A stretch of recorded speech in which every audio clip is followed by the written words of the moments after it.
What's up, Taiwan? I'm Erika Liu with news from here in Taiwan and around the world. The bodies of at least 5 Rohingya refugees from Myanmar have been found at sea by Indonesian authorities.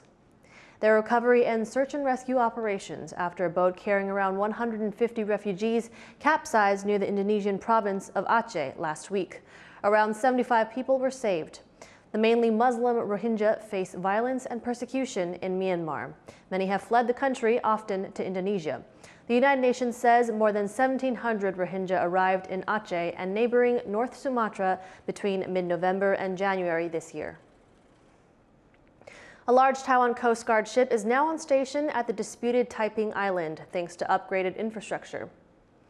The dredging and pier restoration project has made it possible for ships as large as 4,000 tons to be stationed at the island. A 100-ton Coast Guard ship has already arrived at the island for the first time in 8 years. Taiping Island in the South China Sea is controlled by Taiwan, but the area is claimed by multiple countries, including China. Taiwan's opposition parties have been calling on President Tsai to visit the island before the end of her term in May. President Tsai has met with a delegation of the European Green Party at the presidential office in Taipei. The meeting comes as Vice President-elect Hsiao returns to Taiwan from her own meetings with officials in Europe.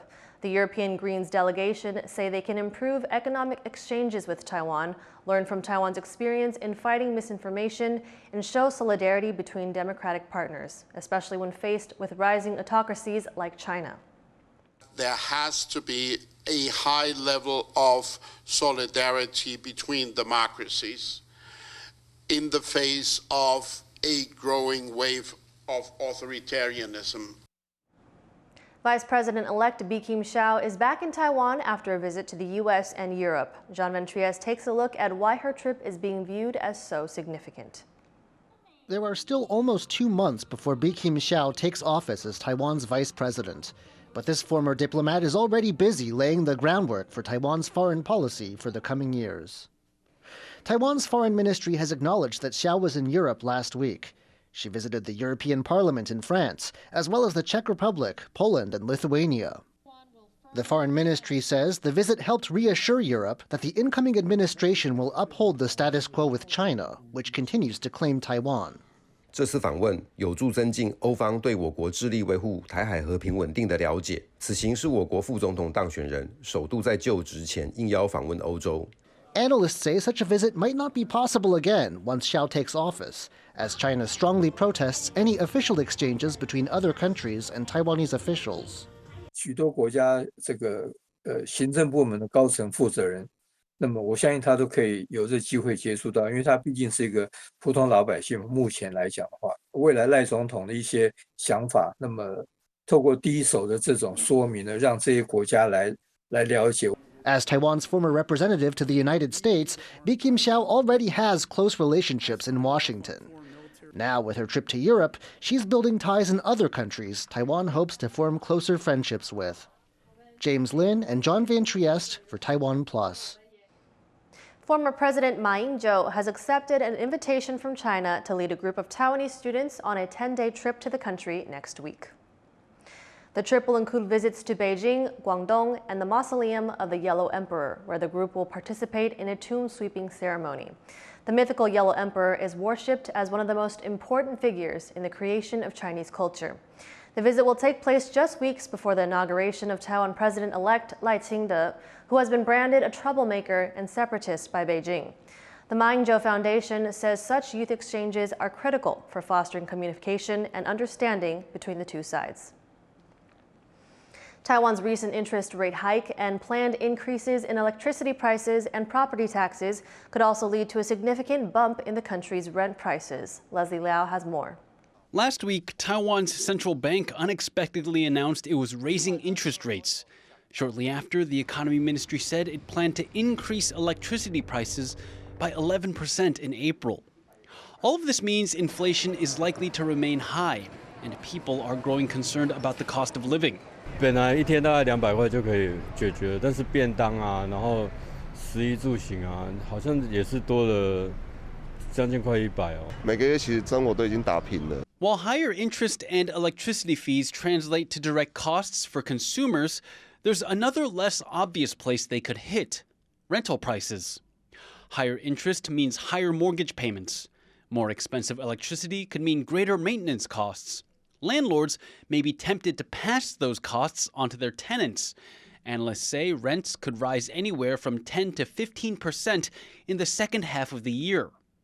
通膨的预期呢已经形成了，所以在这种情况之下呢，房东呢就是连迟钝的房东都会开始呢在调涨他的租金的时候呢，这时候呢对于这种租屋族来讲，他的压力就会变得非常非常的大。Inflation across the globe remains high, a consequence of the post-COVID economy and Russia's war on Ukraine. But Taiwan has remained relatively shielded compared to many countries. With an increase in electricity costs and potential rises in rent, that may well be coming to an end. Chris Ma and Leslie Liao for TaiwanPlus. Temperatures in Taiwan have scorched through seasonal records, with one weather station recording almost 40 degrees Celsius. Sally Ensign went down to Chiayi to find out what this means for local residents. It's sweltering in Chiayi County in Taiwan's southwest, and local farmers are just as concerned about the damage from extreme heat on their personal health as on their crops. 非常的热，有时候我们会利用就是黄昏的时候才来，就是没有太阳快下山的时候，要不然真的很热。对呀，这紫外线很强呢。A weather station in Taiwan's agricultural heartland on Sunday recorded record-breaking temperatures for March, rising to 39.1 degrees Celsius, virtually unheard of for spring. While temperatures here are expected to fall in the coming days, the long-term ramifications for agriculture, arguably the backbone of Taiwan's economy and food security, are huge. Water shortages and drought already caused millions of US dollars in agricultural losses last year. We have this kind of experience in the past many years. Yeah. Mm-hmm. Yeah. So also the rice could be the production of rice year could be reduced in the warmer climate. Extreme heat this early in the year could exacerbate these problems, but for authorities, the well-being of farmers working outside is a more urgent problem. These people risk heat stroke or even death in such high temperatures. 如果说中暑的话，是大家比较常见在外面会发生的情形，体温变高，然后你可能排汗不是那么容易，甚至严重的话可能就会失去意识。我们出门在外的时候会忘记说，中午天气变热了，我还想把工作做完，所以这边真的要提醒，注意气候状况，然后注意自身的身体状况。The reasons behind this particular spring heat wave are unclear, but with the climate crisis and El Niño effect making the weather ever warmer and more unpredictable, Taiwan's agriculture and its workers could be in for a difficult year. John Su and Sally Ensign in Chiayi County for TaiwanPlus. People out for a morning jog in Tainan were startled to encounter an emu roaming the streets. The large flightless Australian bird turned out to be a local resident's pet. They said they had raised the emu for 2 years, but hadn't realized how big the birds can grow. Adult emus are 1.75 meters tall on average. The owner also said the emu had escaped from their property before. Authorities now have taken the emu into care, making sure it doesn't ruffle any more feathers. Thank you for watching What's Up Taiwan. You can visit the TaiwanPlus website or follow our social media for more stories from Taiwan and around the world. Finally today, don't forget your wallet as we take you to see Curaçao's iconic floating market, reopening after 4 years of border restrictions with Venezuela. I'm Erika Liu. Take care and see you next time.